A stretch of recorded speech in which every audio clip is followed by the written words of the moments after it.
আসসালামু আলাইকুম। তারামিয়া রান্নাঘর থেকে সবাইকে স্বাগতম। আজকে নিয়ে আসলাম নতুন দারুণ একটি রেসিপি, থাই চিকেন ফ্রাই রেসিপি। তো আমি প্রথমে দিয়েছি আদা রসুন বাটা, তারপর দিয়েছি black pepper, white paper, oregano, mix up, এলাচের গুঁড়া এবং দারচিনির গুঁড়া।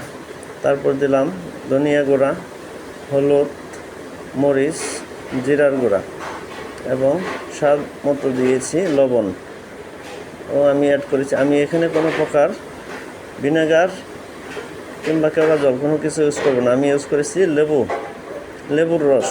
আমি 3টা লেবুর রস করে নিয়েছি, করে দিয়ে দিচ্ছি এখানে। আমি মুরগি নিয়েছি এখানে 5 কেজির মতো, দেখেন।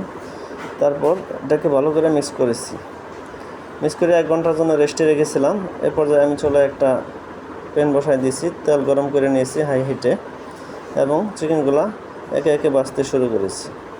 যারা এই রেসিপিটি এভাবে শিখতে চাচ্ছেন তারা অবশ্যই স্কিপ না করে পুরো ভিডিওটা দেখবেন এবং আমার ভিডিওটা যদি বিন্দুমাত্র ভালো লেগে থাকে কারো, অবশ্যই আমার চ্যানেলটিকে সাবস্ক্রাইব শেয়ার করে দেবেন এবং যারা ফেসবুক থেকে দেখতেছেন তারা অবশ্যই লাইক ফলো করে দেবেন এবং বন্ধুদের মাঝে ভিডিওটি শেয়ার করবেন।